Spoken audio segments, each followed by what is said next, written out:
நண்பர்கள் அனைவருக்கும் வணக்கம். இன்னைக்கு நம்ம இந்த வீடியோல செப்டம்பர் மாதம் முதல் அமலுக்கு வரக்கூடிய புதிய அறிவிப்புகள் என்னென்ன அப்படின்றத பத்தி பார்த்துடலாம்.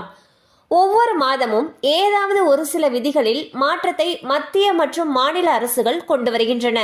அந்த வகையில் தற்பொழுது செப்டம்பர் மாதம் முதல் வரவுள்ள மாற்றங்கள் என்னென்ன என்பதை பற்றி பார்க்கலாம்.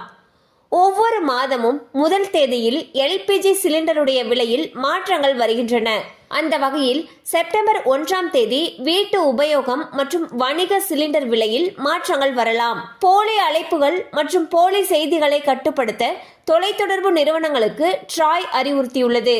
செப்டம்பர் 1ஆம் தேதி முதல் HDFC வங்கி பயன்பாட்டு பரிவர்த்தனைகளுக்கான வெகுமதி புள்ளிகளின் வரம்பை நிர்ணயிக்க உள்ளது. இதன் கீழ் வாடிக்கையாளர்கள் இந்த பரிவர்த்தனைகளில் மாதத்திற்கு 2000 புள்ளிகள் வரை மட்டுமே பெற முடியும்.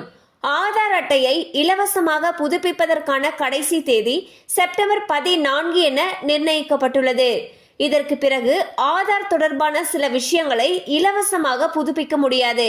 செப்டம்பர் 14ஆம் தேதிக்கு பிறகு ஆதாரை புதுப்பிக்க கட்டணம் செலுத்த வேண்டும். செப்டம்பர் 1ஆம் தேதி முதல் மத்திய அரசு ஊழியர்களுக்கான அகவிலைப்படியை 3% உயர்த்தலாம் என்று எதிர்பார்க்கப்படுகிறது. தற்பொழுது அரசு ஊழியர்களுக்கு 50% அகவிலைப்படி வழங்கப்பட்டு வருகிறது.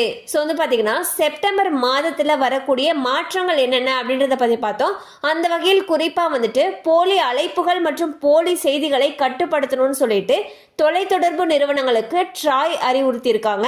அண்ட் HDFC வங்கியை பொறுத்த வரைக்கும் அவங்க பயன்பாட்டு பரிவர்த்தனைகளுக்கான அந்த ரிவார்ட் பாயிண்ட்ஸை 2000 அப்படின்னு சொல்லி நிர்ணயிச்சிருக்காங்க. ஸோ ஒரு மாதத்துல 2000 புள்ளிகள் வரை மட்டுமே இந்த ரிவார்ட் பாயிண்ட்ஸை பெற முடியும்னு சொல்லியிருக்காங்க. அண்ட் ஆதார் அட்டையை இலவசமாக புதுப்பிக்கிறதுக்கு செப்டம்பர் 14ஆம் தேதி தான் கடைசி தினம்னு சொல்லியிருக்காங்க. செப்டம்பர் 14ஆம் தேதிக்கு பிறகு நீங்க ஏதாவது அப்டேட் பண்றீங்கன்னா அதுக்கு நம்ம அமௌண்ட் செலுத்த வேண்டி இருக்கும்.